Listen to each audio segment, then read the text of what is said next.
in their final statements to argue, to characterize the evidence, and to attempt to persuade you to a particular verdict. It is improper for an attorney in a final argument to become abusive, to inject personal experiences, or to express a personal belief as to the truth or falsity of the evidence, or to make arguments on the basis of matters outside the record. A lawyer may, however, on the basis of the lawyer's analysis of the evidence, argue any position or conclusion with respect to a matter in issue.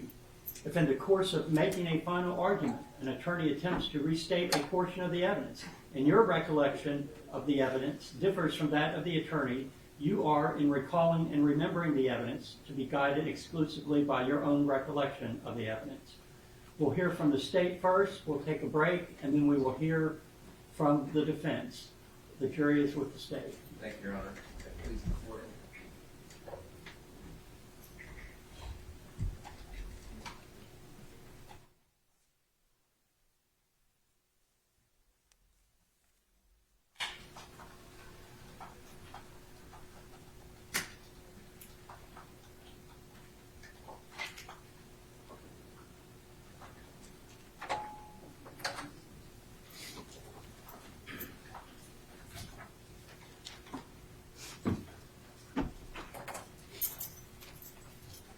What's keeping me from just killing this guy and taking his stuff?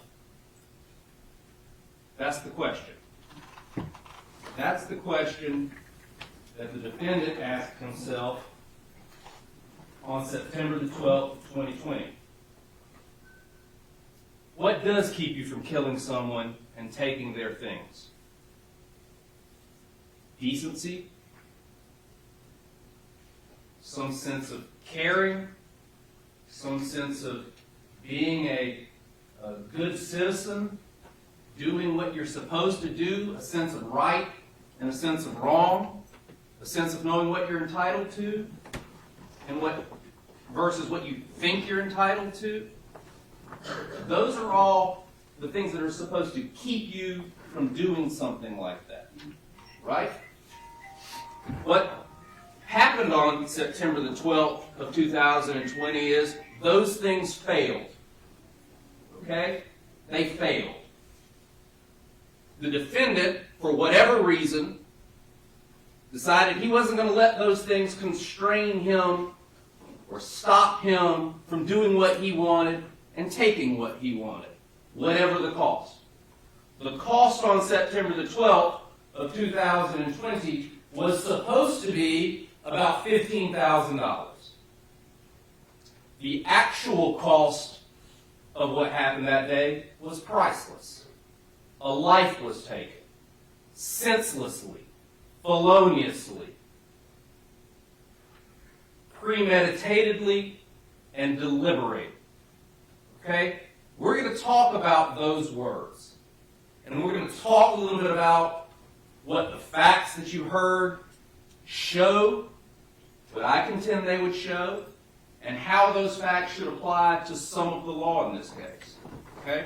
You heard a lot of facts. We kind of went through it quickly, but you got a lot of information in about 4.5 days. All right? And I'm not here to rehash every bit of information that you heard. We trust you. We saw that you were listening. You all took an oath that you would listen, and we trust that you did that. It's about to be your part of the show. It's over for us after today. It's on you guys to do that thing that we talked about. To apply the facts, to find those facts, apply them to the law that the judge is going to give you. So in a minute, we're going to go through what I believe some of those facts are and what some of that law is. But generally, let's talk about what we learned over the last 4 days. Right? What we learned was Andy Banks had a couple of friends he was hanging out with over the COVID time in September, right? He had bought a car. He wanted to sell a car. That's a natural thing that Americans and citizens of the world do when they are fortunate enough to be able to afford a car. Sometimes they sell them. That was part of his business, right? He went about his business in a lawful and appropriate way. as many other citizens of this county and of this state and of this country do. Unfortunately for all of them today, the internet sometimes makes that a little more dangerous because you can't trust those things that we talked about anymore. You can't trust the fact that people will behave with regular human decency as they should and not want to just take what is not theirs as opposed to give to others. And so what happened in this case is that the defendant, for whatever reason, was looking for a car. What we do know is that he didn't have a car. You know that because his brother-in-law told you that. He said, Mr. Wilkins, he testified. He said, look, no, he didn't have a car anymore, and there was even some questioning about a car wreck, and he said, no, it wasn't his car that was wrecked, it was his mom's car. That's going to be important, I would submit to you, in a couple of different ways, right? One, he's got a need that he wants to fill. Two, how's he going to go about filling that? And that's what the ultimate question for you will be. How does he go about fulfilling his needs?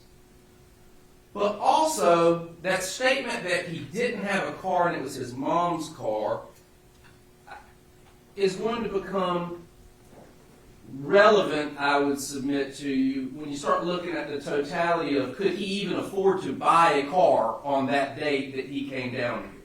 Because what else did John Wilkins tell you?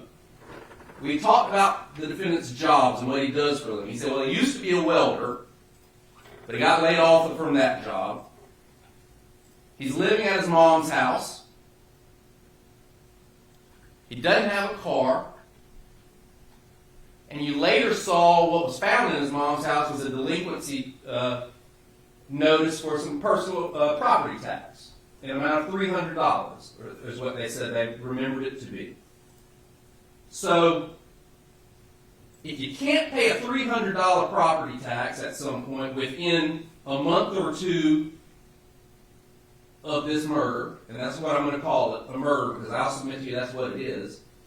You can't afford a house that you're living in. Why do you know he can't afford a house? Because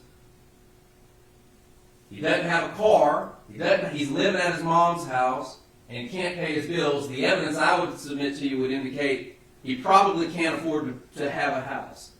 But if all of this is your scenario, that the facts of your life that you're living in, do you think that it was reasonable that the defendant had $15,000 in cash in his pocket when he came down here to buy, or take, more appropriately, a $15,000 Range Rover? So ask yourself these questions and think about that when you're thinking about the elements of these crimes, because the intent of the defendant is what's going to be very important for you. And ultimately, that's going to be one of the main issues that you will need to decide in this case, is what was going on in the defendant's head. So, we've talked about the defendant a lot, but let's talk about what the real reason that we are here. Andy Banks. Okay? I don't want Andy to get lost in all of this talk about the defendant today, because that's the Andy that his family knew. Okay? Sadly, that's not the Andy that you guys got to spend most of your time here looking at. Now, I apologize to you that you had to look at those things. I know it wasn't pleasant. Trust me, if I could have made them less gruesome than they were, then I would. But I'm not the one that put Andy in that position. Okay? And let's not forget that. There's one person in this room that's responsible for every reason that we're here. One person. And he's sitting right there. The defendant is the one that drug Andy Banks into that field after he shot him senselessly and mercilessly at point-blank range in a car, because that's what he wanted. He wanted the car, and he was going to take it one way or another. And he drags him away. Not only think about what really happened that day, okay? We've talked about it in bits and pieces, but let's put it together.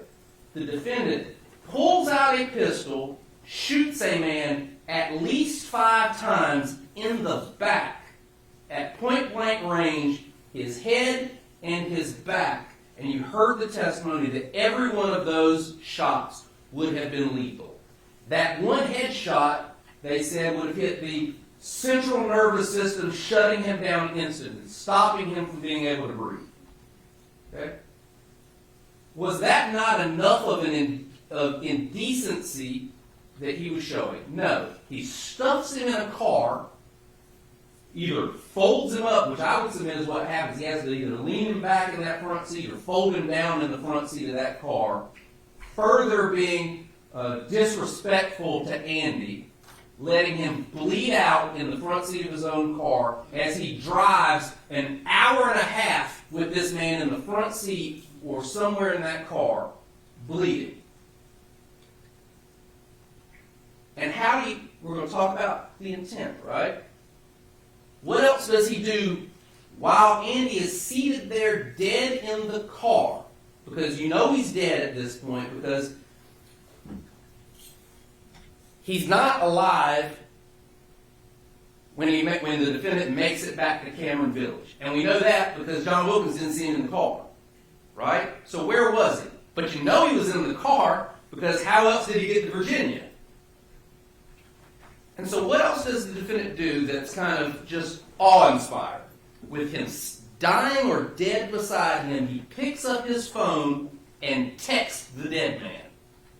For what purpose? To cover his tracks, to conceal what he has done. And we're going to talk about your ability to consider the behavior and the actions of the defendant after he has committed the crime to show you what his intent was when he was committing it. Okay? You can look at before, during, and after. And we'll talk more about that in a minute. But is that where the trouble stops? Or where this disrespect to the memory of Andy stops? No. Okay? He doesn't leave him in a dignified place or dignified manner or have the decency and common courtesy to have the family be able to find him, care for him, grieve appropriately. Even when they are able to find him, find somebody that actually resembles the person that they knew. He doesn't even have that kind of decency. He treats him like garbage or like a dead animal, drags him, I would submit to you, by his feet out of the front seat of that car, through the woods, leaving him. And you saw the photos, I would submit to you, it's clear that's how he got back there. Otherwise, those flip-flops would have been somewhere far off down the path. They were right at his feet. His hands, they aren't here, they aren't in his pockets, they're not up to the side. They're up here over his head, laying there. The shell of a human being to decay. So much so that when Detective Mendez, a veteran Raleigh detective, big guy, macho, if you look at him, you think, that's a tough guy, right? I don't know if you guys noticed it, but if you watched him when he talked about when he found Andy out there, what happened? He got choked up a little bit, didn't he? That says something to you about the state of which this defendant's actions left that young man. A veteran Raleigh detective who has been on the force for over a decade is getting choked up about what he saw out there that day. And in fact, wasn't even sure it was a human being when he first saw it. And you saw the photos. I think that is clear, I would submit to you, that was a reasonable thing for him to be concerned about, whether he had actually run into a person. Now, the other things that I think are important are going to go towards, it was the defendant, right? I mean, even in opening statements, they stood up here and told you, this ain't a whodunit. Okay, so what are we here for then? Okay? We're here to decide, well, if it ain't whodunit, then what is it? Okay? And we're going to talk about what it is, and the judge is going to give you the instructions instructions on exactly what the law is, but here are the charges that the defendant is charged with. We heard these when we first started, and you haven't heard them since, but you're going to hear a lot about them now. The first thing that the defendant is charged with is robbery with a firearm. Okay? You take something that's not yours by the use or implied use of violence or threat, using a gun, you know you're not entitled to take it, and you take it.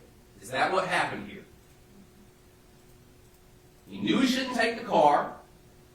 He uses a gun. We know he uses a gun because Andy's got all those gunshot wounds in him. How else do you know he uses a gun? Because the guy leaves the gun under the sofa of his house with the shell casings in his pants pockets and in the car, and the bloody napkin in the plastic bag, and all that blood that was in the car. And, you know, I don't want to go back. I'm not going to show you all those graphic photos again, don't worry. But this is the car that all this is over. Okay? This Range Rover. And all the blood inside that Range Rover that just soaked through on that chair. No damage anywhere in that car other than on the passenger side to a defenseless person. So, you've got robbery with a dangerous weapon. You know he used a gun. You know he took something that wasn't his. And you know that Andy wasn't getting it back. And how do you know Andy wasn't getting it back? Because he's dead. He can't get it back. So the question is going to be, did he intend to permanently deprive him of that stuff? It's hard to get something back if you're going to kill him, right? I think that shows that you have some indifference towards whether or not that person is ever able to recover their property if you're going to put 5 bullets in them. So, we're going to take robbery. We'll move on. Okay? The next one that we'll talk to you about is larceny of a motor vehicle. That's basically the robbery without the threat or violence and without the firearm involved. You took something that wasn't yours, knowing you weren't entitled to it, and the thing was worth over $1,000. That Range Rover, $15,000. You heard the testimony. You saw the emails between Andy and the defendant. Moving on. Okay? The next thing you're going to talk to you about, possession of a firearm by a convicted felon. It's exactly what it sounds like. Did he have a gun on him while he was in Raleigh or Wake County? And at the time he had the firearm, was he a convicted felon? You heard that there's a stipulation that the defendant is a convicted felon out of Virginia. Check. You know he had a gun because he's basically admitted to shooting him. You can't shoot him without a gun. Check. Moving on from that one. So those are the 3 kind of precursor charges. And how did we get those charges as opposed to the murder? Well, you heard how we got there, right? The detectives told you. They said, well, first, we get up there, we find this car, we don't have any idea where Andy is, so we charge him with the larceny. Okay. Then, we realized that there was some violence involved there, because we've got the gunshot wounds in the car itself, we've got blood, we find the gun, we're able to link all that up. And we know he's a felon. You get the firearm by felon and the robbery with a dangerous weapon. That's the next evolution in the charging steps. Then, you find Andy. And you say, okay, well, he's not just hurt somewhere. Okay? He didn't just take it and Andy was limping around Virginia somewhere. Killed him. Now we're going to charge him with murder. So what the crux of this case will be, I would submit to you, is going to fall on that murder charge. So that's what I want to spend the majority of my time talking to you about. So there are 2 ways that you may convict somebody of first-degree murder that would apply in this case. There's premeditation, deliberation, with malice, and then there's that felony murder rule. We talked about this a little bit earlier, that this is like that Google Maps thing, right? You got one starting place, which is innocence. You got another starting place, which is a conviction. How are we going to get from one to the other if you're going to get there? There are 2 roads. So we're going to type into our phone kind of like the defendant did right after he killed Andy, trying to find a place to dump the body in that rural Virginia. We're going to type it in, and we're going to say, okay, Google, what's the fastest route? What's the quickest route? We want to take the highway. We want to take city roads. Okay? For this purpose, we're going to say that the highway is felony murder, and city roads would be premeditation and deliberation. Okay? We're going to take the city roads because it takes a little longer to get when you're riding through traffic, right? So premeditation and deliberation. These are the elements that I have to prove to you beyond a reasonable doubt. That he intentionally killed someone with malice, using a deadly weapon. One. That killing, or that your action was the proximate or a proximate cause of the death. That you did it intentionally, with the premeditation and deliberation. All right? So what does that mean? The first one is the malice. Malice is hatred, ill will, spite. Right? It's exactly what you think malice is. You're angry about something. You're upset. But that's not all that it is. If you also is the state of mind, if you're in such a state of mind that you say, I could kill this person, or I could intentionally wound them, shoot him on purpose, and that wound ends up killing them, the law lets you infer that the killing was, one, done illegally, and two, done with malice. In this case, I would submit to you, you've got both of those ways to find malice, right? But at least you've got that he intentionally inflicted a wound. Because the medical examiner even told you, said, hard to shoot somebody by accident 5 times. Maybe 9 times. The second one is the proximate cause. That's just defined as a real cause. Without that cause, the person would still be alive. You heard about it? He didn't die of a heart attack or something like that, right? He died because he got shot at least 5 times. Check. Moving on from that one. The third element is that it was intentional. This is where you start looking at and trying to have to prove it by circumstantial evidence. Okay? And why is that? You can't go in somebody's head and read their thoughts. We're not psychics. You're all not psychics. I don't think it didn't come out in jury selection that you were. So we're going to assume that you're not. And that you haven't been here reading our minds this whole time. What you can do, though, is infer someone's intent by looking at some of these things, like the nature of the assault. How did you assault the guy? Okay? Was it intentional? Was it one time and the gun just went off? Or was it 5 times in the back of the head, and in very vital organ areas of the body? The manner that the assault was conducted. Did you just punch him? Or did you shoot him? Was it very violent? What happened? The conduct of the parties. What were you doing at the time? Were you getting egged on? Was Andy doing something to make you want to kill him? There's no evidence that Andy did anything. In fact, everybody said Andy gets along with everybody. He's a people person. And if you can look at anything else that in your mind lets you say, you know what? Thinking about this, I think he meant to do what he was doing. He meant to shoot him, and that's what we're talking about. Did he mean to shoot him at the time? Yeah, he meant to shoot him. Shot him 5 times.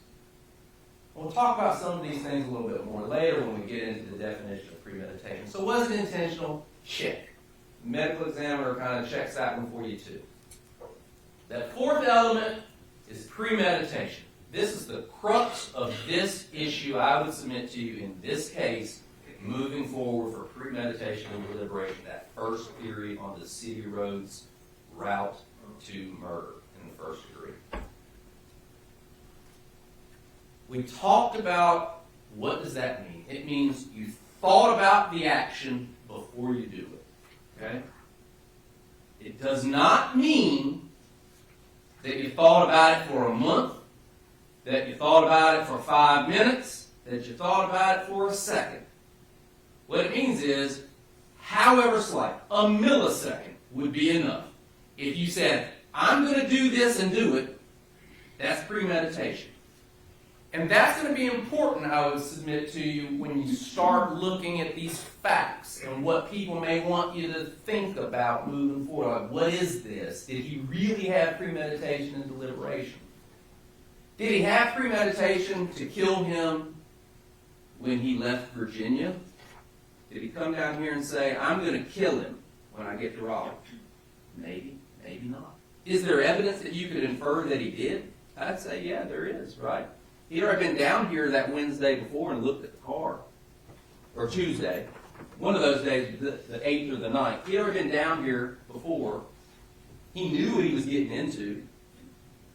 You know he don't have any money. Arguably, right? You know he's coming down here to look at his car a second time. Was he down here scoping out his mark? This guy's an easy target. You know what? Maybe when he came down here on Tuesday, he thought, I'm going to buy this car. If I can get him down low enough on the price. If I can't get him down, I'm taking the car. Or maybe he got down here and thought, I'm going to pay him the money and we'll do it. And then he got back to Virginia and he thought, you know what? I'll pay that guy $15,000 for that car. Taking that car. He showed up there by himself. That guy can't take me. Especially if I bring this gun with me that I'm not allowed to have. Right? Maybe that's what happened. Do you have to have that for there to be premeditation in this case? No. What you have to have is that at the moment that he pulls that trigger, did he think about, I'm going to do what I'm doing? However slight. Could have been Tuesday, could have been Wednesday, could have been Thursday, could have been Friday, could have been Saturday, could have been Saturday at the very last second. But as long as he pulls that gun out and says, I'm going to pull this trigger, you got premeditation. Okay? And we'll talk a little bit more. But deliberation, it's not the total absence of passion. You can be angry, you can be ticked off, you can be upset when you're pulling the trigger. What it means is you're not out of your mind with some fit of rage at the moment that you're killing this person. Okay? You have a cool state of mind. You know what you're doing. Premeditation and deliberation are often read together.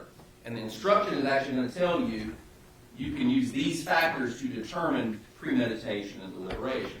What are those? Lack of provocation. Did Andy do anything to him to make him get shot in the back 5 times? There's zero evidence that he did. There's no evidence that he fought the defendant in any way. The car was fine. He didn't have him. You saw him on the video.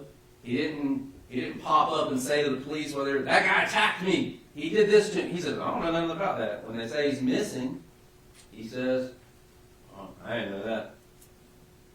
He's the one that dumped him in the woods. He knew darn well where he was. This is where we're talking about the actions before, during, and after. So what did he do before? Put a gun in his pocket. That counts. Thought about it. I'm going to take the gun with me. Drove an hour and a half to Raleigh. Thought about it. Let's take a step back. Loaded that gun.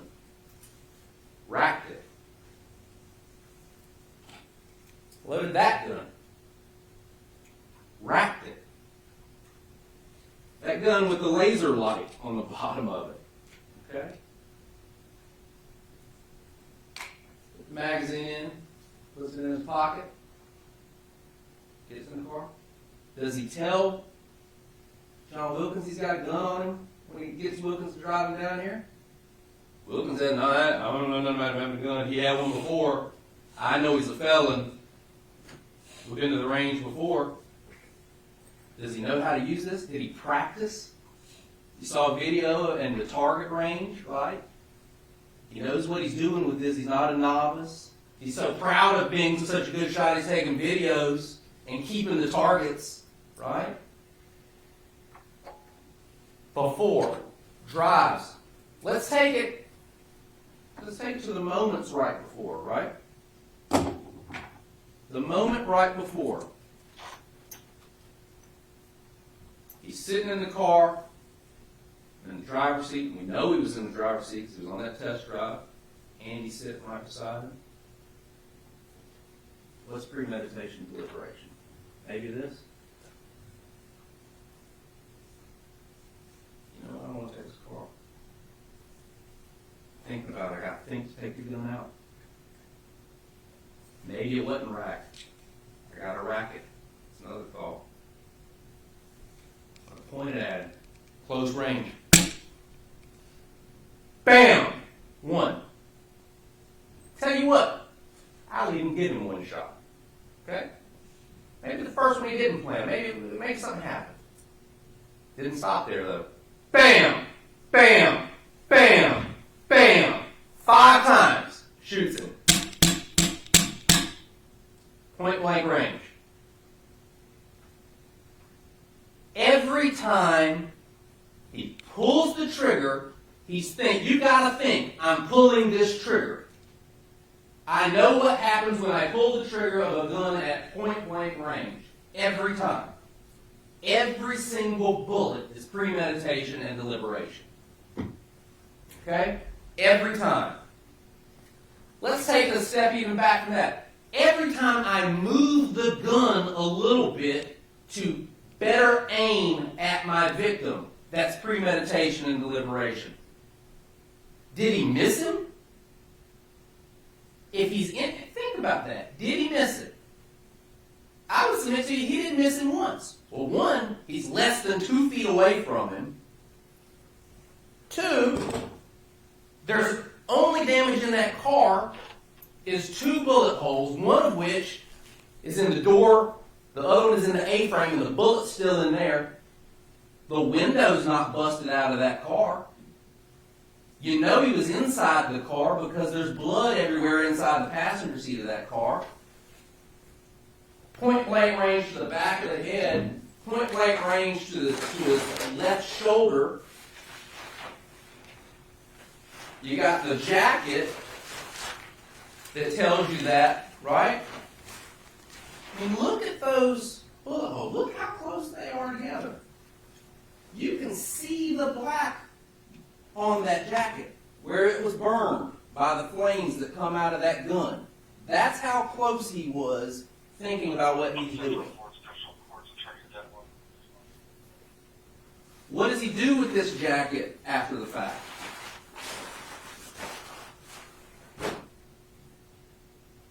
Throws it in the field, right?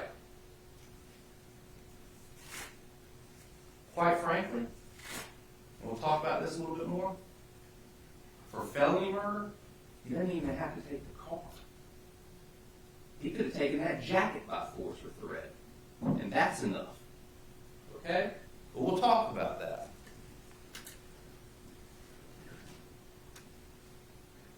So,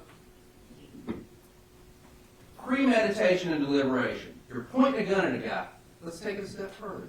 As Andy's turning, and how do we know Andy's turning in that car? And that he is, this goes to premeditation, lack of provocation as well, right? You know he's not being aggressive because he's turning, and how do you know he's turning? Because of the wounds.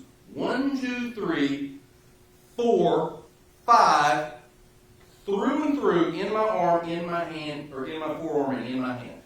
What does that look like? I'm in the passenger seat of my car. Oh my God, this guy's just pulled a gun out on me. I gotta get out of this car. Bam, he doesn't even make it out of the car.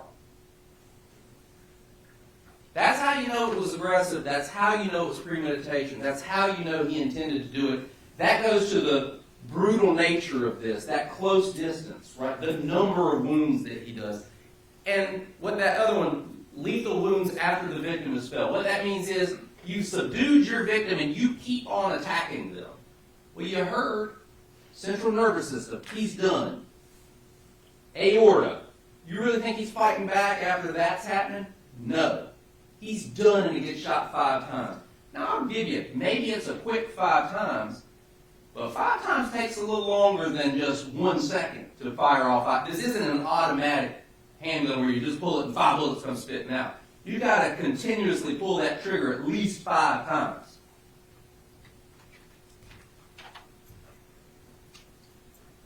This, if it was a crime of opportunity, it can still be premeditated in deliberation. What this is getting at is that I'm saying to you, the law allows, it doesn't have to be that long, drawn-out thing. It very well might have been. Let's say you believe for some reason he had $15,000 in his pocket, he was willing to pay it at some point, and they got to saying, you know what, I want $16,000. And at that moment, he said, nah, I'm just taking this. And I'm going to take it up one way or another. Get out of this car, or I'm going to shoot you. Now, in opening statements, it was kind of pointed out or argued, not argued, but stated to you that Justin Merritt has everything to lose and nothing to gain by that whole situation, and that why would he use his real name and his real email and do all these? Well, one, just because you're dumb don't mean you're not a murderer, okay? In fact, there's been a cottage industry of television shows called Dumb Crooks, right? You've probably seen it. Was this the smartest crime in the world? I'm not going to say it was. But it doesn't mean it wasn't a crime. Well, let's take that a step further. He used all of his own information, and at the moment he decides he's going to take that car, what's he thinking? I'm taking this thing. Oh, dang. This guy knows who I am. I'm not wearing a mask. If I walk out of here with this car, he's going to call the cops. He's going to tell somebody that I did this. No man left behind. Cannot leave any witnesses. If I can just get back to Virginia with this car, I'm golden. And how do you know he thought that? Because when he got back to Virginia with it, he didn't park the car and leave it. He drives around Virginia. And you know he does that, right? He's got to drive with that car. Gets to Virginia. Buys the cleaning supplies. Goes and sees a friend, maybe. Think about these things. So even if it's that, he's still guilty.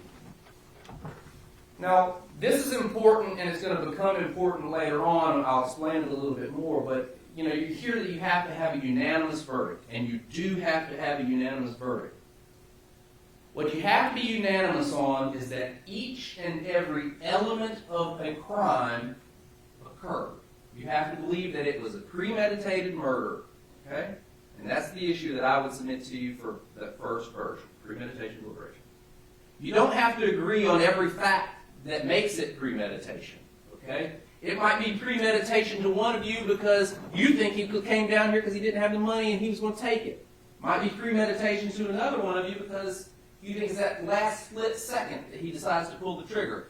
But you all agree that he thought about it is the important part, okay? That's what you have to agree on. First degree murder by felony murder rule. We're going to call this the highway version. Okay? What does it mean? It means that you were intentionally committed or attempted to commit a felony, that while you're committing that felony, a person dies, and that your action was the proximate cause, a real cause that without your actions, that person would still be alive.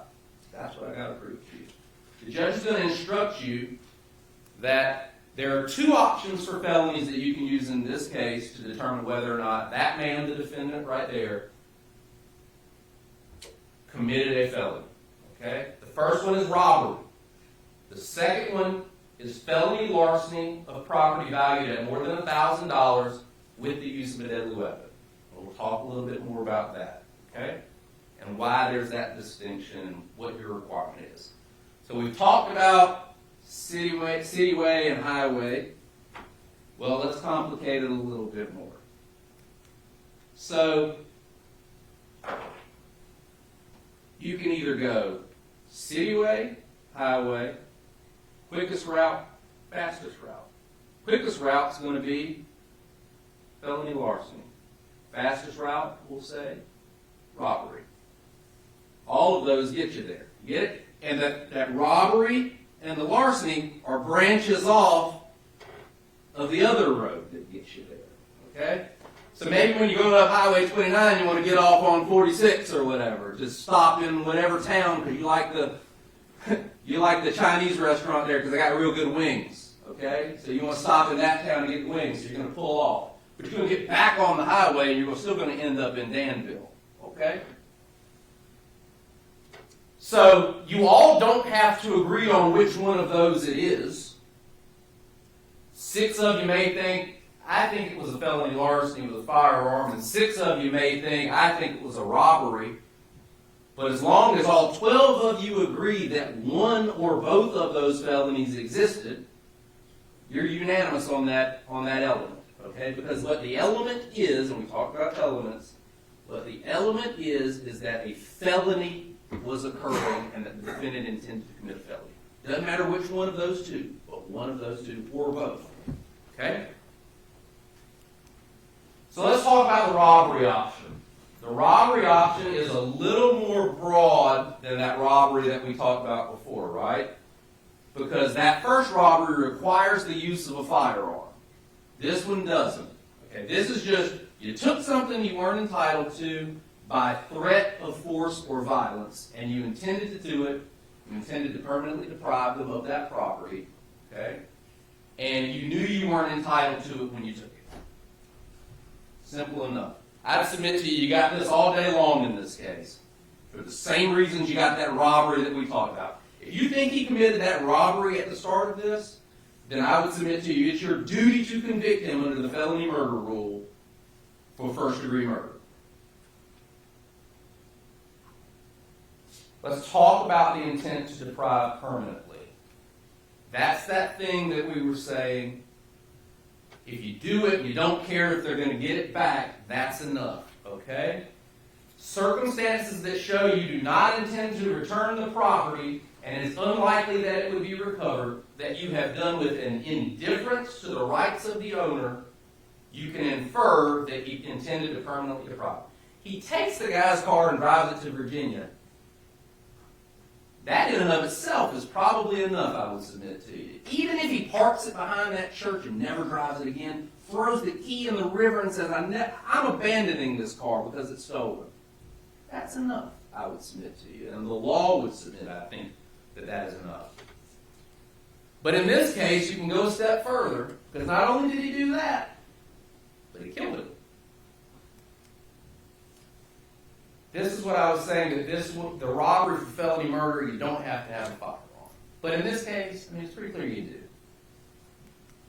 do. Larceny, felony larceny with a deadly weapon option. This is the same thing that you have before, right, that we talked about at the beginning of when I stood up here and started chatting with you.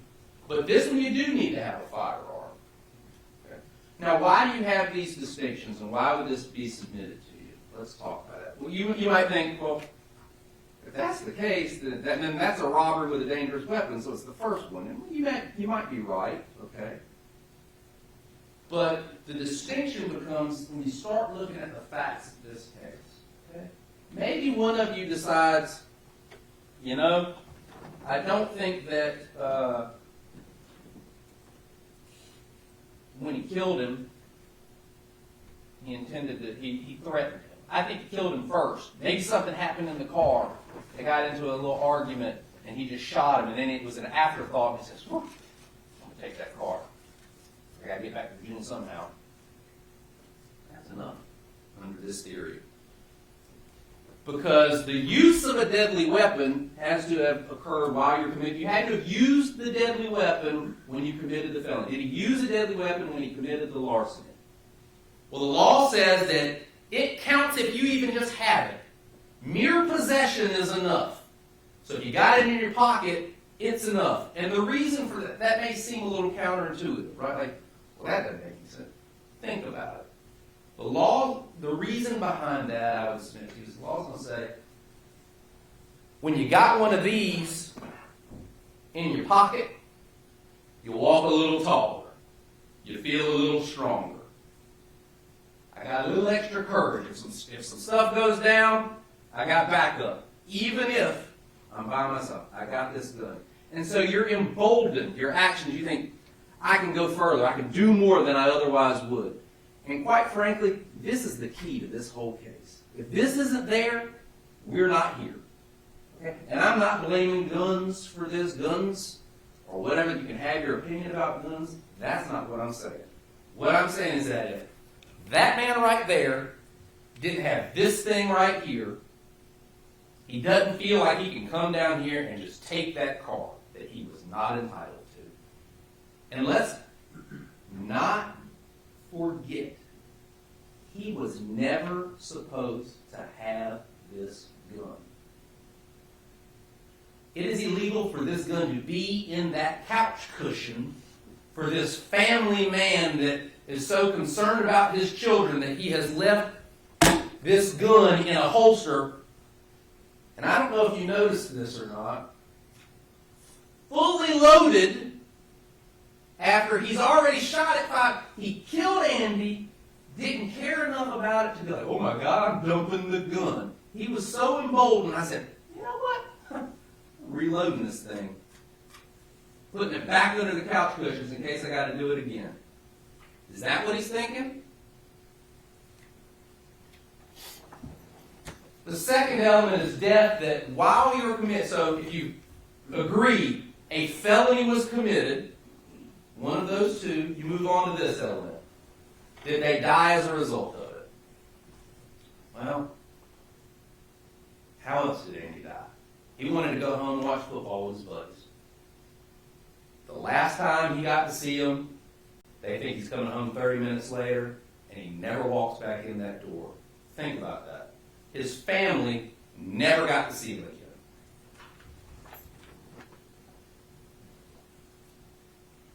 Because that man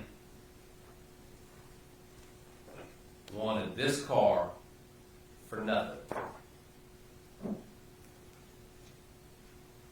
Now you may say, okay, felony murder. I think he committed a felony, but I'm a little, what if he killed him first and then decides they want to take the car, right?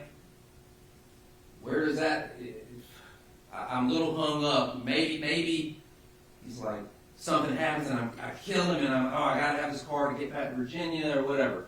Well, the law says that doesn't matter, okay? And the judge is going to instruct you about that. And what he's going to talk to you about is this, we call it a continuous transaction. And frankly, it just says it doesn't matter which happens first. You can kill him and then decide to commit the felony, or you can commit the felony and then decide to kill him.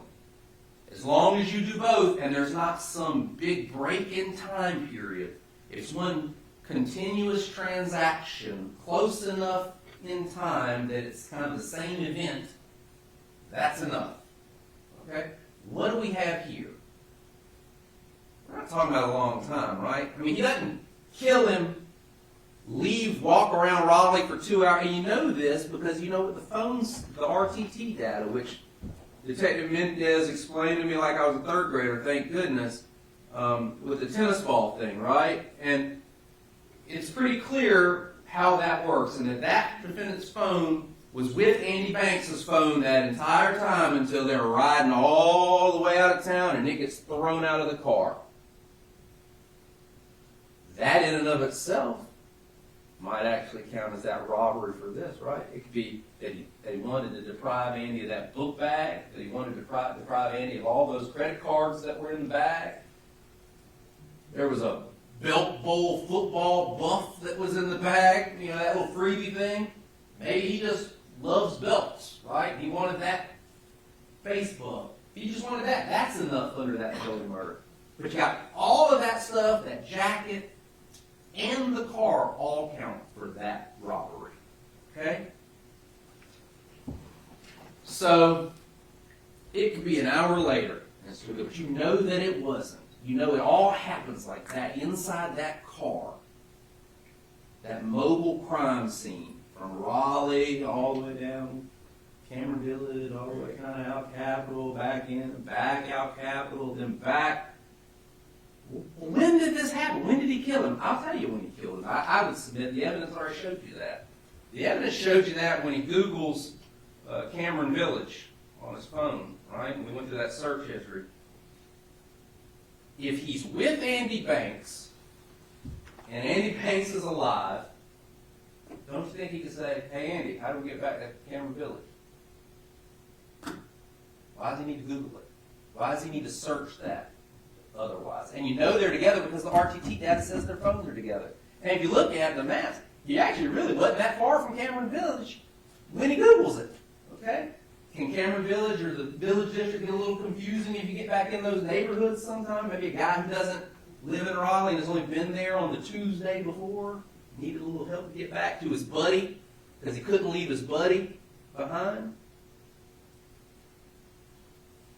And 1 minute after that, he's searching rural Virginia. Reason and common sense.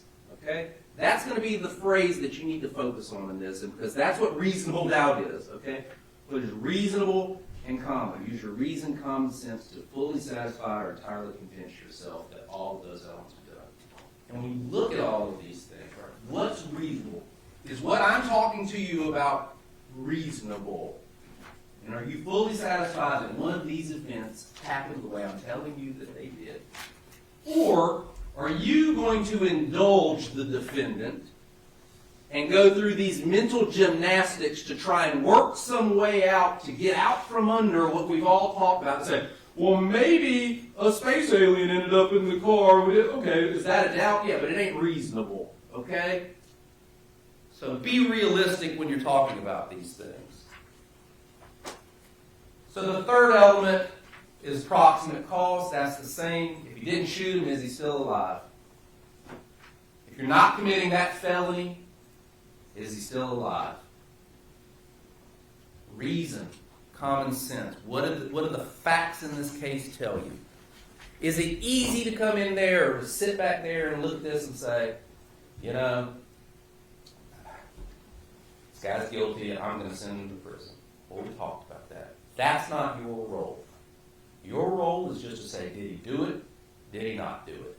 It's for everybody else. That man up there in the black robe to decide what the sentence is in this case. And he has to listen to what those people down there in the legislative building have decided the punishment for this crime would be. So by virtue of that, society has decided if you kill a life, if you take a life, you kill a person intentionally, you go to prison.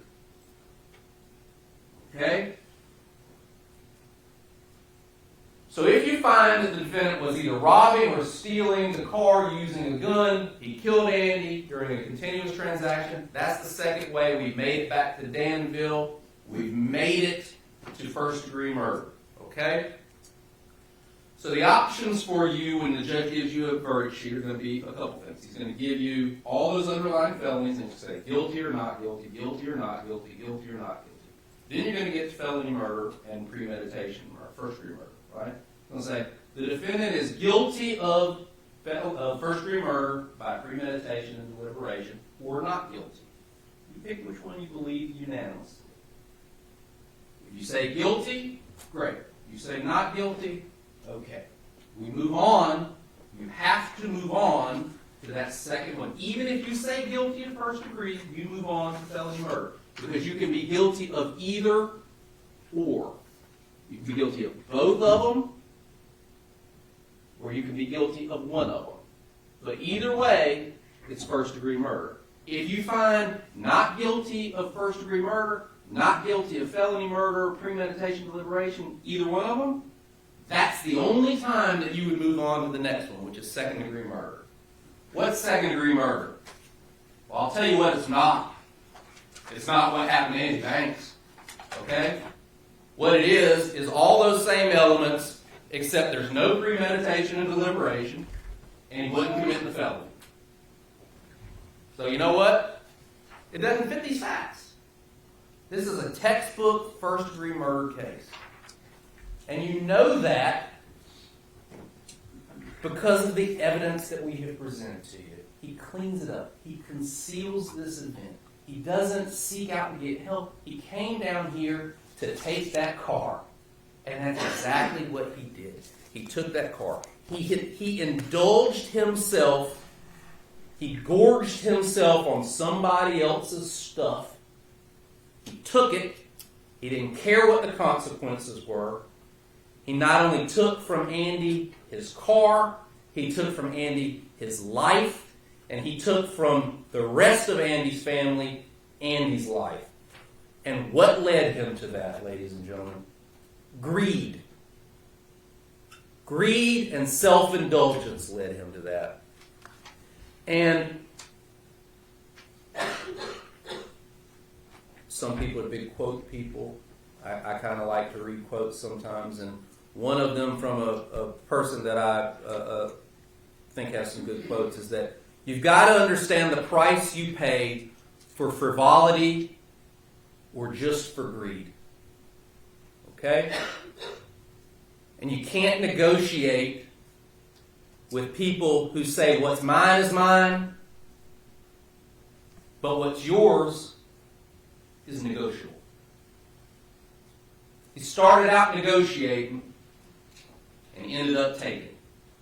He took a car, and more importantly, he took a life. So, to go full circle back where I started with you, what's keeping me from killing this guy and taking his stuff? Well, we learned that it isn't human decency. So what are we left with?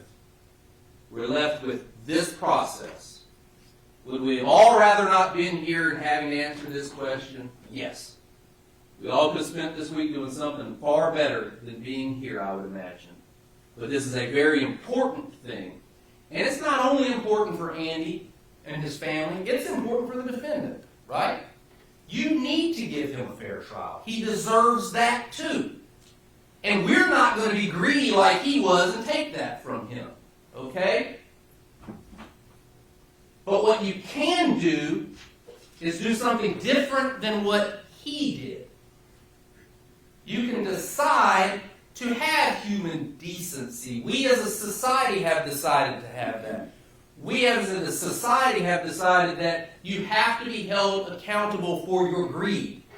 And the only way that we are left with now is for the defendant to be punished for the crimes that he actually committed. This is not the time to cut him a break, okay? This is the time to stand up and say, these facts fit these crimes, and if you're going to do big boy crimes, then you got to deal with the consequences of them, okay? So I ask you, I urge you, I implore you, and I would submit to you that the law only supports that you find the defendant guilty of all those felonies we talked about and both counts of first-degree murder, both by premeditation and deliberation and by felony murder. Okay? Thank you for your time, and I appreciate it. All right, members of the jury, we're going to take a break before the defense presents their argument. We will break until 10:55. Do not let your mind be made up. You haven't heard the defense. You haven't heard the law. I'm going to tell you, I'm going to give you a written copy of the instructions. That way you don't have to write down everything I say or they say as to the law. Do not talk about the case. Do not form an opinion about the case. And please don't do any research. Everyone remain seated while the jury leaves the courtroom. We'll see the jury back in the jury room at 10:55.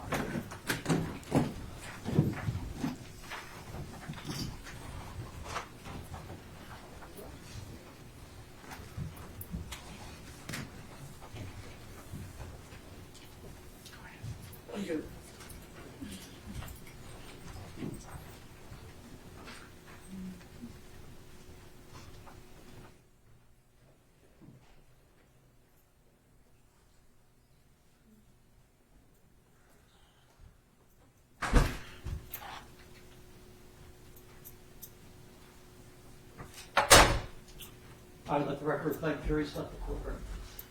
We will be in recess until 10:55. Superior Court says to recess until 10:55 a.m. Alex, you want this far back or closer? A little closer.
Pardon?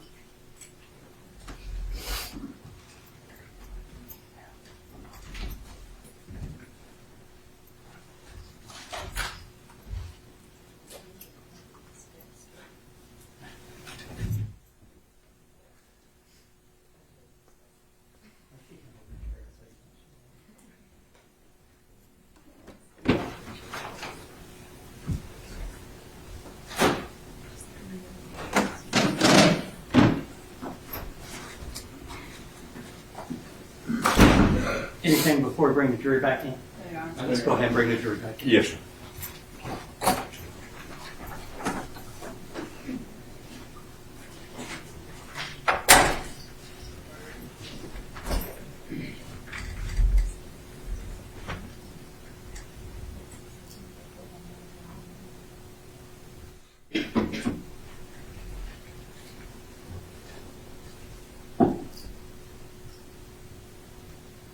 How long do you think? Okay, we may not have a break then between.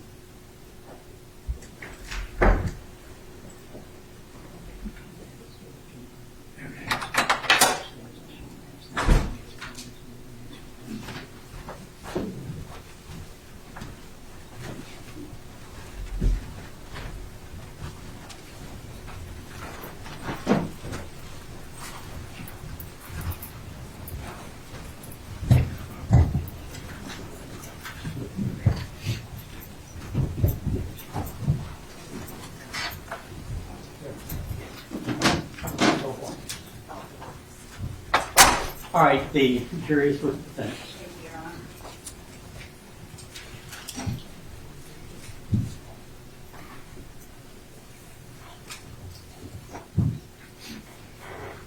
When this trial began, we let you know right away that Justin did in fact shoot Andy. The state has presented a lot of evidence. There have been hundreds of photos, a gun, blood evidence, fingerprint evidence. A crime absolutely occurred here. But in everything they showed you, what you did not hear was one shred of evidence of premeditation or planning. This case does not get to be first-degree murder just because the state says it is. So let's walk through this. Let's begin with the fact that Justin used his real name, his real phone number, and his real email address to communicate with Andy. And that matters. How on earth would he have gotten away with this? If Justin was planning to rob Andy, let alone kill him, why not use a fake phone number? We know for certain that Justin's phone is what led the police directly to his door. Why not do it when he was alone? Why wait until his brother-in-law and 11-year-old niece are with him? Why agree to meet in a crowded shopping center? We all know that this occurred during a pandemic, but this is a Saturday afternoon. This is 2 p.m. at Cameron Village. Let's not pretend that it was deserted.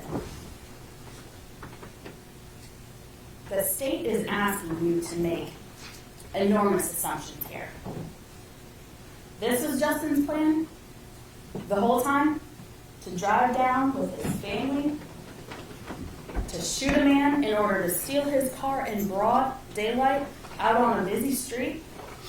And what? Just hope that no one heard the shots? Just hope the bullets didn't shatter the window? His plan was to drive back to Danville with a body in the car? Just hope his brother-in-law didn't see it, that he wasn't pulled over by the police. He had no plan. There is one word for what occurred here: panic. Pure panic. The judge is going to instruct you as to the law. I'm not going to have you read along with the PowerPoint, but I want to highlight two very important instructions, and I'll read them verbatim. First, flight, as in fleeing or leaving the scene of a crime. It has no bearing on the question of whether or not Justin acted with premeditation and deliberation. Therefore, it must not be considered by you as evidence of premeditation or deliberation. The judge will also instruct you that Justin needs the requisite intent to commit a felony. There's been no evidence of that intent. Everything that occurred after this crime, the state wants to somehow twist into premeditation when it is in fact panic. Now you heard testimony, you saw evidence that Justin bought a car cover after the crime. He bought cleaning supplies. Aside from 2 blue towels that did not have blood on them, those supplies were not even opened or used, and again, purchased after the crime. He hid the car. There's no denying that. The state made it very clear that Justin parked his car out of sight. I think we heard the words abandoned church at least a dozen times. They acted as if this were a desolate area. It was a neighborhood. There were houses all around it. Now, further evidence of panic and not planning is the text that Justin sends to Andy at 3:30 p.m. Detective Jackson took us through those texts. Nowhere in those messages did Justin mention a mechanic coming with him. Could that have been something they discussed on Tuesday? Sure. I don't think that James or Carter would have said it otherwise. But the state has seized on that detail about the mechanic. They even sarcastically asked Mr. Wilkins if he was a mechanic. They need you to believe that Justin used some sort of deception to get Andy to meet with him so that he could rob him. Which leads me to the tires. Andy replaced 2 tires on the car on September 9th at Oak City Tire, the day after he and Justin first met. Who haggles with someone to make repairs when your ultimate intent is to rob and kill them? And the credit cards in the backpack. The state is suggesting that someone brazen enough to intend to steal this very recognizable car and parade it all around Danville wouldn't use 12 credit cards that were in the back seat. I want to be clear. Andy did nothing wrong in this transaction. He didn't. There is no evidence of that, and I would not insult your intelligence or him by suggesting that. But the evidence shows you that Andy messaged Justin asking if he wanted to come see the car. Andy chose the place and the time to do this. Justin did not try to meet in some back alley. Justin didn't try to meet at night, somewhere secluded, or somewhere that Justin was even remotely familiar with. So we are now at the end of this trial, and the thing is, we have no idea what happened in that car. It is fair to say that premeditation does not require days of planning or strategic preparation, but the state is standing in front of you asking you to convict Justin of first-degree murder. But if you don't believe it was planned, well, that's okay, because then they'll ask you to believe this was just supposed to be a robbery or a larceny. Just set aside everything they've just tried to convince you of, because it's actually something else. It's a different theory. Now, the state presented you with a single $300 late tax bill from May of 2020. They expect you to conclude that Justin could not afford this car. That's obvious. Mr. Latour's done more than suggest that. You did not hear from a single person who the police interviewed who could have just discussed Justin's finances. The mother of his children, who Detective Jackson interviewed. Justin's own brother-in-law. He's known him for 20 years. He told you he didn't know.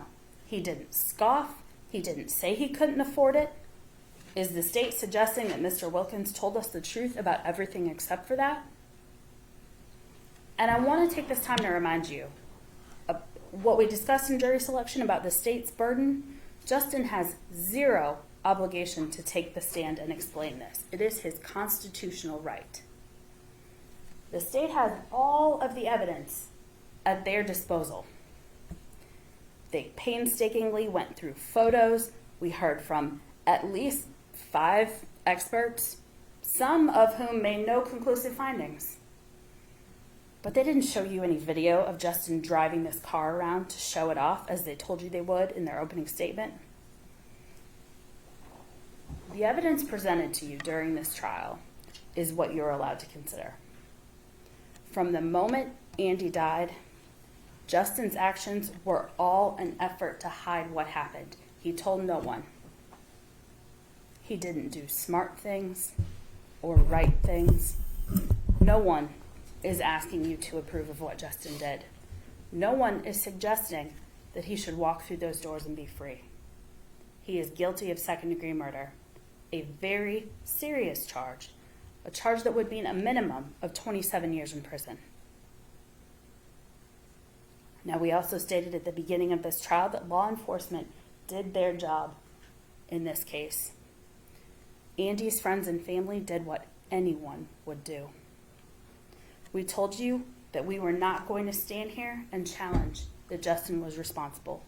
We are simply asking that you return a verdict in line with the actual evidence.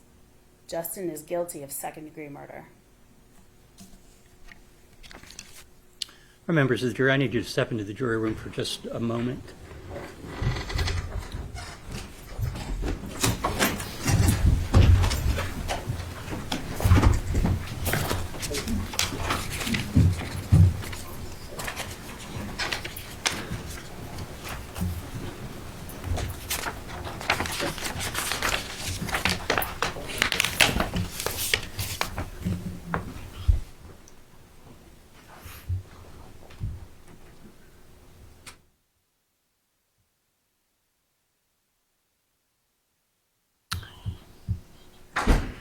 All right, jury's left the courtroom. Mr. Merritt, you had previously authorized your counsel to admit that you did shoot the victim, William Andrew Banks. Do you remember that? You authorized that? And today she said you shouldn't be convicted of first-degree murder but second-degree murder. Slightly different than admitting that you shot. Do you understand that? Yes, sir. But you had discussed that with your counsel, that she was going to ask for second degree as opposed to first degree as part of your strategy, and consent to that? Can you restate that? I said, you have discussed with your counsel, have you discussed with your counsel for strategic reasons Yes, sir. that she would ask for second degree as opposed to first degree murder? Yes, sir. Okay. And you discussed that strategy and you've authorized that strategy? Yes, sir. All right, let the record reflect I've had this conversation with the defendant in open court outside the presence of jury with his counsel present, and has indicated that he authorized his counsel to make that argument to the jury. You may bring the jury back in. Yes, sir.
All right, members of the jury, all the evidence has now been presented. It is now your duty to decide from this evidence what the facts are. You must then apply the law that I'm about to give you to those facts. It is absolutely necessary that you understand and apply the law as I give it to you, not as you think it is or as you might like it to be. This is important because justice requires that everyone tried for the same crime be treated in the same way and have the same law applied. I previously told you I'm going to give you a hard copy of these instructions. I've previously given you some instructions orally during the trial of this matter. As you will see, the instructions I'm about to give you, I will give to you orally and in writing. The fact that part of the instructions giving this trial were given only orally and other parts both orally and in writing is of no significance. That is, you should give all of my instructions equal consideration, regardless of the format in which presented to you. No more or no less weight should be given to any instruction based upon whether given orally or orally and in writing. My complete instructions to you comprise the law that you are to apply to the facts as you find the facts to be. The defendant has entered a plea of not guilty. The fact that the defendant has been charged is not evidence of guilt. Under our system of justice, when a defendant pleads not guilty, the defendant is not required to prove the defendant's innocence. The defendant is presumed to be innocent. The state must prove to you that the defendant is guilty beyond a reasonable doubt. A reasonable doubt is a doubt based on reason and common sense, arising out of some or all of the evidence that has been presented, or lack or insufficiency of the evidence as the case may be. Proof beyond a reasonable doubt is proof that fully satisfies or entirely convinces you of the defendant's guilt. You are the sole judges of the believability of the witnesses. You must decide for yourselves whether to believe the testimony of any witness. You may believe all, any part of, or none of a witness's testimony. In deciding whether to believe a witness, you should use the same test of truthfulness that you use in your everyday lives. Among other things, these tests may include the opportunity of the witness to see, hear, know, or remember the facts or occurrences about which the witness testified, the manner and the appearance of the witness, any bias, prejudice, interest, or partiality the witness may have, the apparent understanding and fairness of the witness, whether the testimony is reasonable, and whether the testimony is consistent with other believable evidence in the case. You are the sole judges of the weight to be given any evidence. If you decide that certain evidence is believable, you must then determine the importance of that evidence in light of all other believable evidence in the case. The defendant in this case has not testified. The law gives the defendant this privilege. This same law also assures the defendant that this decision not to testify creates no presumption against the defendant. Therefore, the silence of the defendant is not to influence your decision in any way. There are two types of evidence from which you may find the truth as to the facts of a case: direct and circumstantial evidence. Direct evidence is the testimony of one who asserts actual knowledge of a fact, such as an eyewitness. Circumstantial evidence is proof of a chain or group of facts and circumstances indicating the guilt or innocence of a defendant. The law makes no distinction between the weight to be given to either direct or circumstantial evidence, nor is a greater degree of certainty required of circumstantial evidence than of direct evidence. You should weigh all of the evidence in the case. After weighing all the evidence, if you are not convinced of the guilt of the defendant beyond a reasonable doubt, you must find the defendant not guilty. Proof of motive for the crime is permissible and often valuable, but never essential for conviction. If you are convinced beyond a reasonable doubt that the defendant committed the crime, the presence or the absence of motive is immaterial. Motive may be shown by facts surrounding the act if they support a reasonable inference of motive. When thus proved, motive becomes a circumstance to be considered by you. The absence of motive is equally a circumstance to be considered on the side of innocence. If you believe this evidence,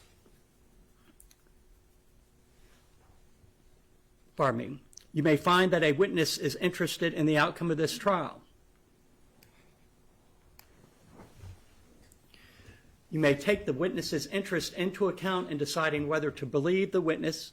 If you believe the testimony of the witness in whole or in part, you should treat what you believe the same as any other believable evidence. The state contends and the defendant denies that the defendant fled. Evidence of flight may be considered by you together with all other facts and circumstances in this case in determining whether the combined circumstances amount to an admission or show a consciousness of guilt. However, proof of this circumstance is not sufficient in itself to establish the defendant's guilt. Further, this circumstance has no bearing on the question of whether the defendant acted with premeditation and deliberation. Therefore, it must not be considered by you as evidence of premeditation or deliberation. States Exhibits 194 through 220, which are the photographs off of Irish Road, which depict the recovery of the body, and 29 through 81, 259 through 281, which are photographs of the autopsy, were introduced into evidence in this case for the purpose of illustrating and explaining the testimony of a witness. These photographs may not be considered by you for any other purpose. The remaining photographs and video may be considered by you as evidence of facts they illustrate or show. If you find from the evidence that the defendant has admitted a fact relating to the crime charged in this case, then you should consider all of the circumstances under which it was made and determining whether it was a truthful admission and the weight you will give to it. The state and defendant have agreed or stipulated that certain facts shall be accepted by you as true without further proof. The agreed facts in this case are as follows. 1, that the defendant at the time of this alleged offense was a convicted felon. The defendant had previously been convicted of a felony that was committed on or about March 27th, 2013, in the violation of the laws of the Commonwealth of Virginia, and that the defendant was convicted of this felony on October 31st, 2013, in Danville Circuit Court, Virginia. 2, the Apple iPhone associated with the serial number G6TZ-K63SN7OH, telephone number 434-709-4522, in the custody of the state, have been in evidence and were examined in the appropriate manner using approved methods and procedures by CCBI examiner Mr. Brookerson, who was at the time a certified forensic examiner of cell phone devices. The Android phone extracted on September 15th, 2020, that belonged to the victim, Andy Banks, in the custody of the state, have been in evidence and were examined in the appropriate manner using approved methods and procedures by FBI examiner Anthony Patrick, who was at the time a certified forensic examiner of cell phone devices. Any results from the examination conducted by Mr. Brookerson and Mr. Patrick on the phones referenced above are admissible as substantive evidence without further authentication or foundational objections. Since the parties have so agreed, you are to take these facts as true for the purpose of this case. In this case, you have heard from witnesses who have testified as expert witnesses. An expert witness is to testify in the form of an opinion in a field where the witness purports to have specialized skill or knowledge. As I have instructed you, you are the sole judges of the credibility of each witness and the weight to be given to the testimony of each witness. In making this determination as to the testimony of an expert witness, you should consider, in addition to the other tests of credibility and weight, the witness's training, qualifications, experience or lack thereof, the reasons, if any, given for the opinion, whether the opinion is supported by the facts that you find from the evidence, whether the opinion is reasonable, and whether it is consistent with other believable evidence in the case. You should consider the opinion of an expert witness, but you are not bound by it. In other words, you are not required to accept an expert witness's opinion to the exclusion of the facts and circumstances disclosed by other testimony. Evidence has been received from a witness in the form of opinion. These are lay witnesses. You may only consider the opinion of a witness that is rationally based on the perception of the witness and helpful to a clear understanding of the witness's testimony or the determination of a fact and issue.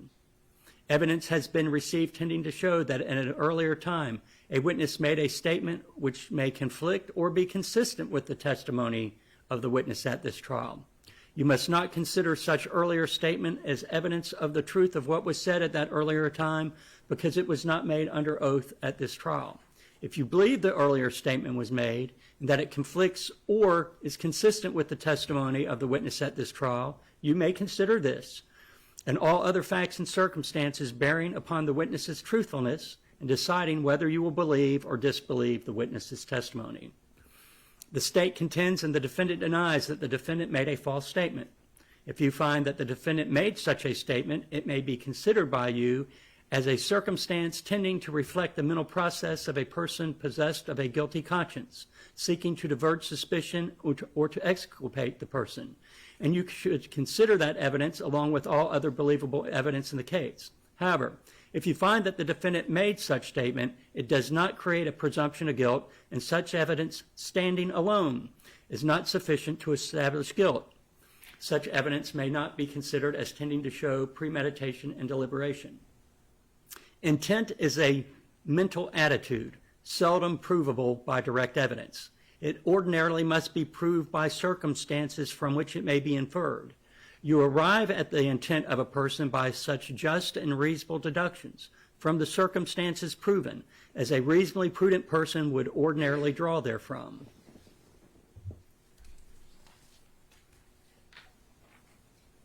In 20 CRS 214120, the defendant has been charged with felonious larceny. For you to find the defendant guilty of this offense, the state must prove 6 things beyond a reasonable doubt. First, that the defendant took property, a Range Rover Land Rover belonging to another person. Second, that the defendant carried away the property. Third, that the alleged victim did not consent to the taking and carrying away of the property. Fourth, that at the time of the taking, the defendant intended to deprive the alleged victim of its use permanently. The intent to deprive someone from the use of their property permanently must ordinarily be proved by circumstances from which it may be inferred, including but not limited to, if the taking was done under circumstances indicating that the defendant never intended to return the property and rendered it unlikely that the property would ever be recovered, and is done with indifference to the rights of the owner the jury may infer that it is done with the intent to permanently deprive. Fifth, that the defendant knew the defendant was not entitled to take the property. And sixth, that the property was worth more than $1,000. If you find from the evidence beyond a reasonable doubt that on or about the alleged date, the defendant took and carried away another person's property without the person's consent, knowing that the defendant was not entitled to take it, and intending at that time to deprive the alleged victim of its use permanently, and that the property was worth more than $1,000, it would be your duty to return a verdict of guilty of felonious larceny.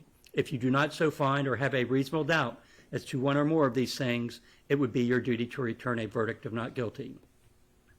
In 20 CRS 214141, the defendant has been charged with robbery with a firearm, which is the taking and carrying away the personal property of another from his person or in his possession without his consent, by endangering or threatening a person's life with a firearm, the taker knowing that he was not entitled to take the property, and intending to deprive another of its use permanently. For you to find the defendant guilty of this offense, the state must prove 7 things beyond a reasonable doubt. First, that the defendant took property from the person of another or in the person's presence. Second, that the defendant carried away the property. Third, that the person did not voluntarily consent to the taking and carrying away of the property. Fourth, that the defendant knew that the defendant was not entitled to take the property. And fifth, that at the time of taking the defendant intended to deprive that person of its use permanently.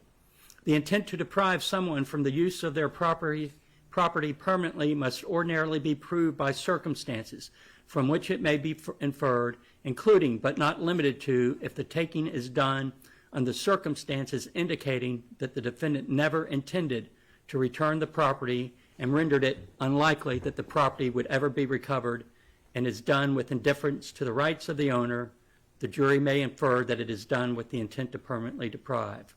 Sixth, that the defendant had a firearm in defendant's possession at the time defendant obtained the property. And seventh, that the defendant obtained the property by endangering or threatening the life of that person with the firearm.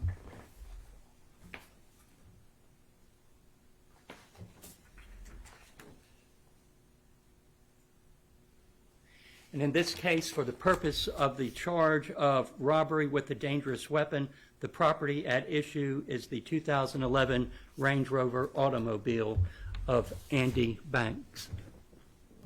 For you to find from the evidence beyond a reasonable doubt that on or about the alleged date, the defendant had in defendant's possession a firearm and took and carried away property from the person or presence of a person without that person's voluntary consent by endangering or threatening that person's life with the use or threatened use of a firearm, the defendant knowing that the defendant was not entitled to take the property and intending to deprive that person of its use permanently, it would be your duty to return a verdict of guilty. If you do not so find or have a reasonable doubt as to one or more of these things, it would be your duty to return a verdict of not guilty. In 20 CRS 214142, the defendant has been charged with possessing a firearm after having been convicted of a felony. For you to find the defendant guilty of this offense, the state must prove two things beyond a reasonable doubt. First, that on October 13, 2013, in Danville Circuit Court, the defendant was convicted of a felony that was committed on or about March 27, 2013, in violation of the laws of the Commonwealth of Virginia. And second, that after October 31, 2013, the defendant possessed a firearm. If you find from the evidence beyond a reasonable doubt that the defendant was convicted of a felony on October 31, 2013, in violation of the laws of the Commonwealth of Virginia, and that the defendant after October 31, 2013, possessed a firearm, it would be your duty to return a verdict of guilty. If you do not so find or have a reasonable doubt as to one or both of these things, it would be your duty to return a verdict of not guilty. And the operable date which the state has alleged that the defendant possessed the firearm in North Carolina is September 12th of 2020. In 20 CRS 214286, the defendant has been charged with first-degree murder. Under the laws and evidence in this case, it is your duty to return one of the following verdicts. 1, guilty of first-degree murder. 2, guilty of second-degree murder. 3, not guilty. You may find the defendant guilty of first-degree murder either on the basis of malice, premeditation, and deliberation, or under the first-degree felony murder rule, or both. First-degree murder on the basis of malice, premeditation, and deliberation is the intentional and unlawful killing of a human being with malice and with premeditation and deliberation. First-degree murder under the first-degree felony murder rule is a killing of a human being in the perpetration of either committing or attempting to commit robbery or felony larceny of property valued at greater than $1,000 with the use of a deadly firearm. For you to find the defendant guilty of first-degree murder on the basis of malice, premeditation, and deliberation, the state must prove 5 things beyond a reasonable doubt. First, that the defendant intentionally and with malice killed the victim with a deadly weapon. Malice means not only hatred, ill will, or spite, as it is ordinarily understood, to be sure. That is malice. But it also means that condition of mind that prompts a person to take the life of another intentionally, or to intentionally inflict a wound with a deadly weapon upon another, which approximately results in his death without just cause, excuse, or justification. If the state proves beyond a reasonable doubt that the defendant intentionally killed the victim with a deadly weapon, or intentionally inflicted a wound upon the victim with a deadly weapon that proximately caused the person's death, you may first infer that the killing was unlawful, and second, that it was done with malice, but you are not compelled to do so. You may consider the inference along with all other facts and circumstances in determining whether the killing was unlawful and whether it was done with malice. A firearm is a deadly weapon. Second, the state must prove that the defendant's act was a proximate cause of the victim's death. A proximate cause is a real cause, a cause without which the victim's death would not have occurred, and one that a reasonably careful and prudent person could foresee would probably produce such injury or some similar injurious result. Third, that the defendant intended to kill the victim. Intent is a mental attitude seldom provable by direct evidence. It must ordinarily be proved by circumstances from which it may be inferred. An intent to kill may be inferred from the nature of the assault, the manner in which it was made, the conduct of the parties, and other relevant circumstances. Fourth, that the defendant acted after premeditation, that is, the defendant formed the intent to kill the victim over some period of time, however short, before the defendant acted. And fifth, that the defendant acted with deliberation, which means that the defendant acted while the defendant was in a cool state of mind. This does not mean that there had to be a total absence of passion or emotion. If the intent to kill was formed with a fixed purpose, not under the influence of some suddenly aroused violent passion, It is immaterial that the defendant was in a state of passion or excited when the intent was carried out. Neither premeditation nor deliberation is usually susceptible of direct proof. They may be proved by proof of circumstances from which they may be inferred, such as a lack of provocation by the victim, conduct of the defendant before, during, and after the killing, use of grossly excessive force, infliction of lethal wounds after the victim is felled, the brutal or vicious circumstances of the killing, and or the manner in which or means by which the killing was done. I further charge you that for you to find the defendant guilty of first-degree murder under the first-degree murder felony murder rule, the state must prove three things beyond a reasonable doubt. First, that the defendant committed or attempted to commit a felony and the defendant had the intent to commit that felony. In this case, members of the jury, you may consider both the felonies of robbery and the felony of larceny of property valued at greater than $1,000 with the use of a deadly weapon. The jury does not have to unanimously agree as to which particular felony the defendant committed or attempted to commit, but the jury does have to unanimously agree beyond a reasonable doubt that the defendant committed or attempted to commit one of these two felonies and that the defendant had the intent to commit that felony. Robbery is taking and carrying away personal property of another from his person or in his presence without his consent by violence or by putting him in fear and with the intent to deprive him of its use permanently, and the taker knows that he was not entitled to take the property. The intent to deprive someone from the use of their property permanently must ordinarily be proved by circumstances from which it may be inferred, including but not limited to if the taking is done under circumstances indicating that the defendant never intended to return the property and rendered it unlikely that the property would ever be recovered, and is done with indifference to the rights of the owner, the jury may infer that it is done with the intent to permanently deprive. Felony larceny of property valued at greater than $1,000 with the use of a deadly weapon occurs when a person takes and carries away property belonging to another without their consent to the taking and carrying away of the property.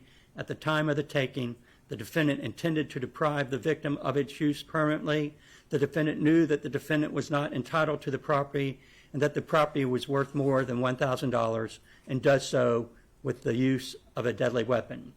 The intent to deprive someone from the use of their property permanently must ordinarily be proved by circumstances from which it may be inferred, including but not limited to if the taking is done under circumstances indicating that the defendant never intended to return the property and rendered it unlikely that the property would ever be recovered, and is done with indifference to the rights of the owner, the jury may infer that it is done with the intent to permanently deprive.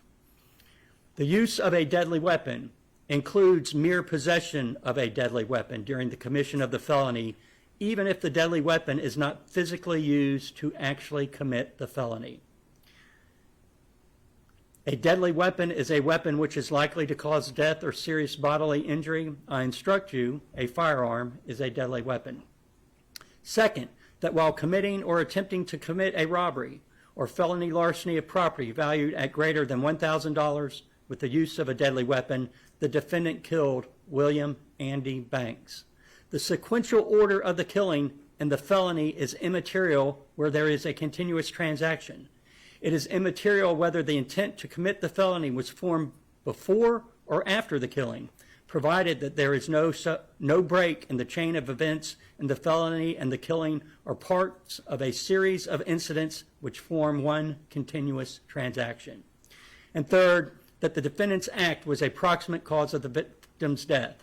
A proximate cause is a real cause, a cause without which the victim's death would not have occurred, and one that a reasonably careful and prudent person could foresee would probably produce such injury or such similar injurious result.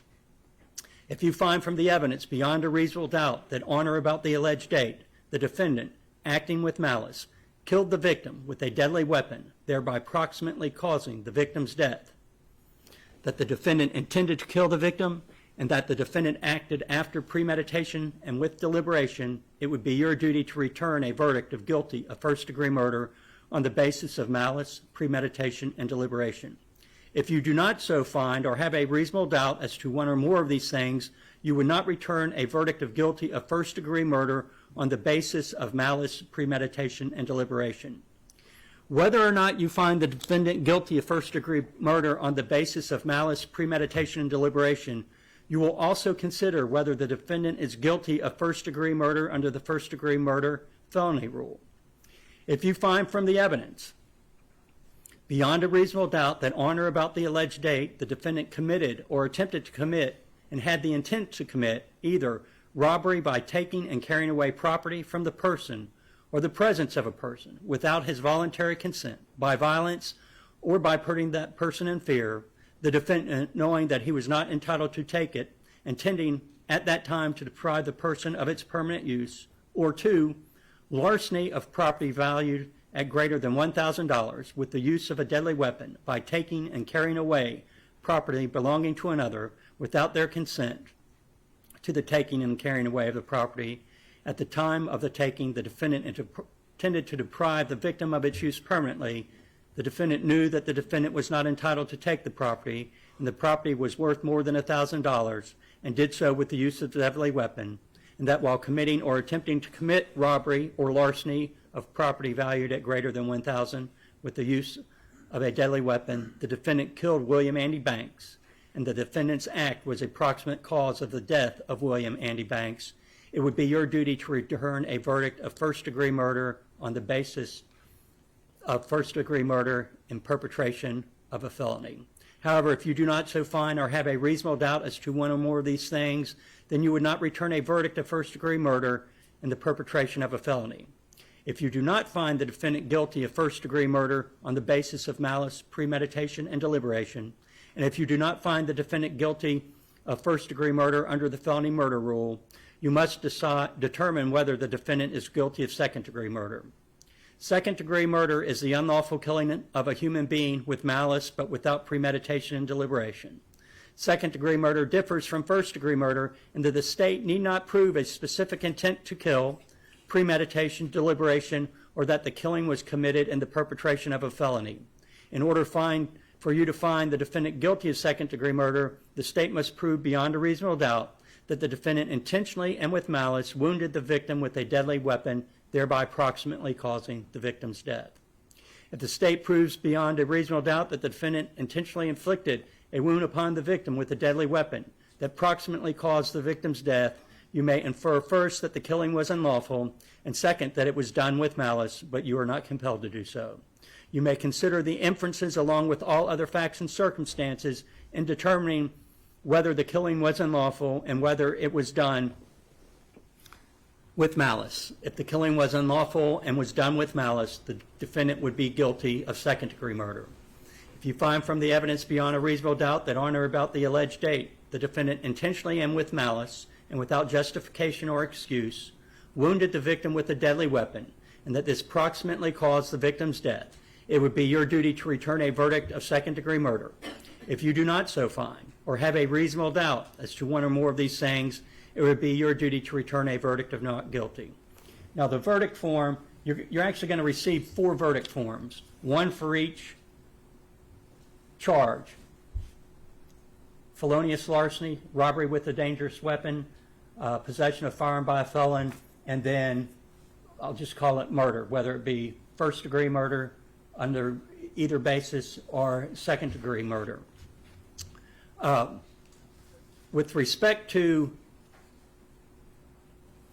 the verdict form for the charge of first-degree murder, the verdict form sets out first-degree murder on the basis of malice, on both the basis of malice, premeditation, and deliberation, and first-degree murder under the felony murder rule, and second-degree murder on the basis of malice without premeditation and deliberation. In the event that you should find the defendant guilty of first-degree murder, please have your foreperson indicate whether you did so on the basis of malice, premeditation, and deliberation, or under the felony murder rule, or both.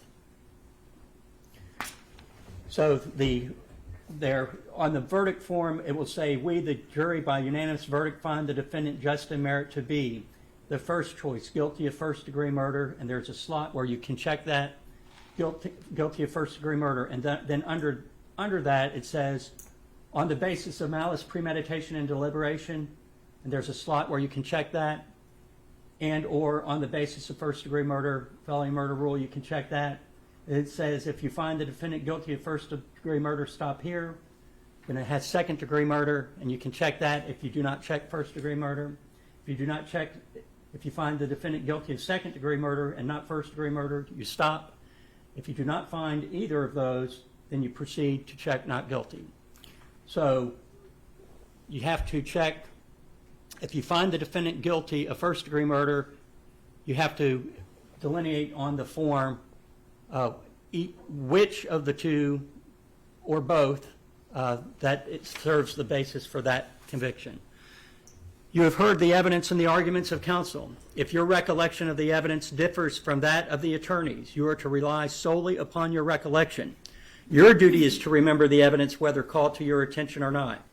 As you will recall, in my discretion, I have allowed you to take notes in this case. In accordance with my earlier instructions, I instruct you further as follows. In your deliberations, you may use your notes as a reference to aid you or assist you in refreshing your memory as to the evidence presented to you in this trial. I caution you, however, and remind you not to give your notes or the notes of any other juror undue significance in your deliberations. You are to consider all of the evidence presented to you, whether or not you or any other jurors made notes as to some or all of the evidence presented. Remember that neither your notes or the notes of any other juror are not considered evidence in the case. They're not an official transcript or record of the evidence in the case. That's something that's prepared at a later time. Your notes are only to assist your memory, and the notes of any juror or jurors are not entitled to any greater weight than the notes of other jurors or the individual recollection of other jurors, whether recorded or unrecorded by note-taking. You should consider all the evidence, the arguments, contentions, and positions urged by the attorneys and any other contentions that arise from the evidence. The law requires the presiding judge to be impartial. You should not infer from anything I have done or said that the evidence is to be believed or disbelieved, that a fact has been proved or what your findings ought to be.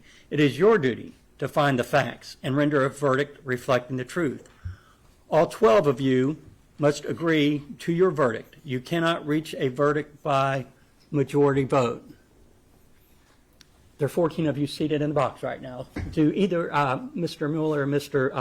Coletti, do you all have anything in the jury room? If you wouldn't mind going and getting that right now. And I'm going to need, is there space on the front row for them to sit? Okay.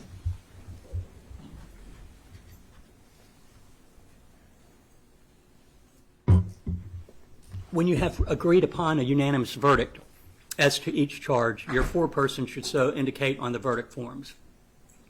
So the first order of business when you reach the jury room is to select your foreperson. You can begin your deliberations when the bailiff delivers the verdict forms to you, and a written copy of my instruction. They're going to be in this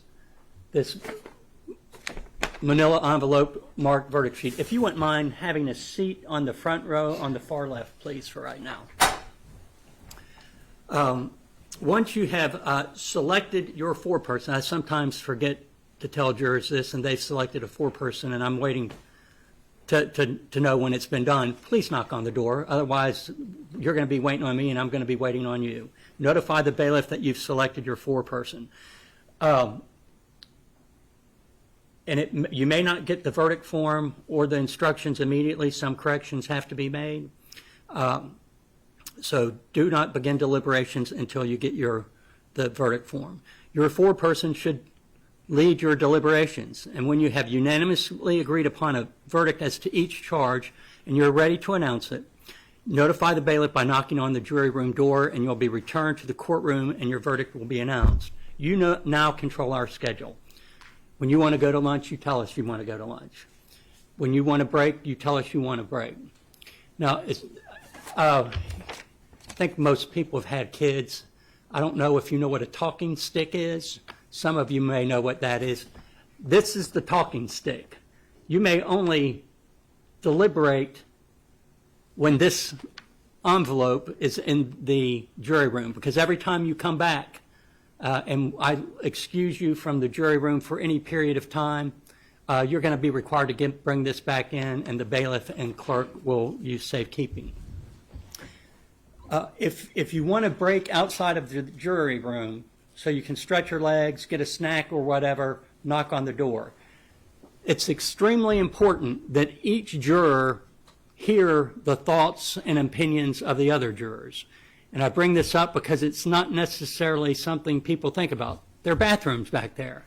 So if one of you gets up to use the bathroom, you're not going to hear whatever the person who currently has the floor is saying.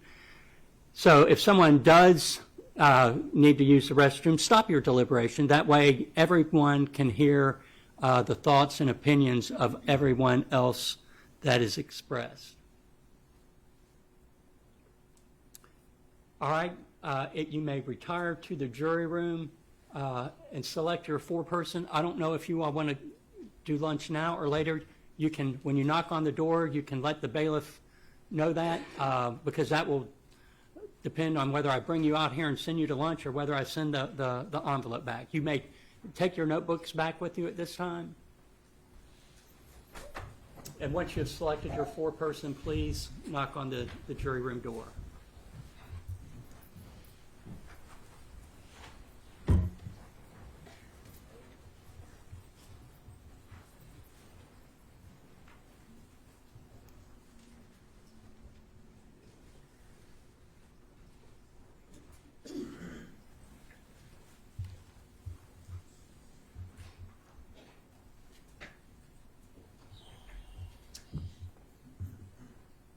All right, let the record reflect the jury's left the courtroom. For Mr. Mueller and Ms. Coletti, I think I explained that once the jury reaches a verdict, you will all be discharged. In the event someone unfortunately trip or fall when they go to lunch or someone gets an emergency phone call, I think Mr. Mueller, you're juror number 1, so you would go in first. I will release you to the jury lounge, and if you would just wait down there. If they go to lunch, I'll advise you they've gone to lunch, and if they take a break, I'll advise you of that as well. When they've reached a verdict, I will bring you back. I'll have you seated in the jury box when they render their verdict. So you are now excused from the courtroom. You may go to the jury lounge.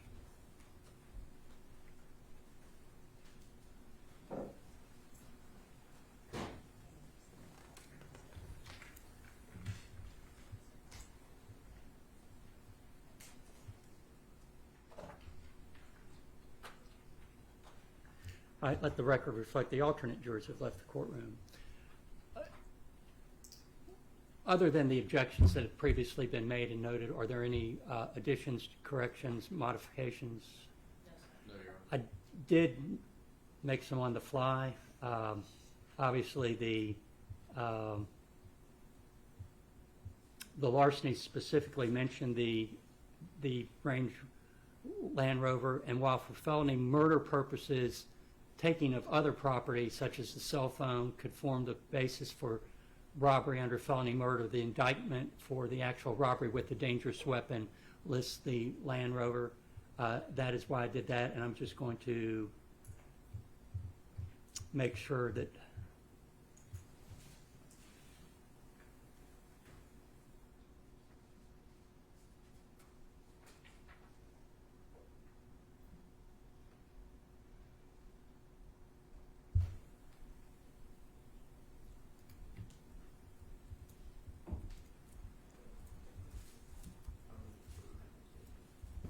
Judge, I don't know which version of the form I'm looking at, but on page 14. hold on, you're assuming I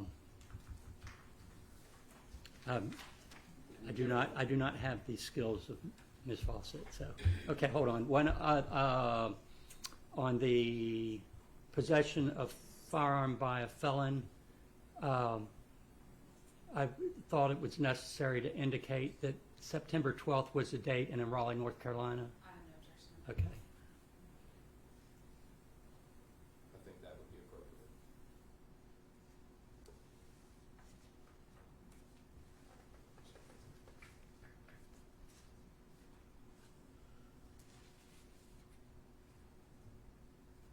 So what it will essentially, can't remember verbatim what I said, but essentially what I'm going to say is that the defendant, after October 31st, 2013, and on September 12th, 2020, in Raleigh, North Carolina,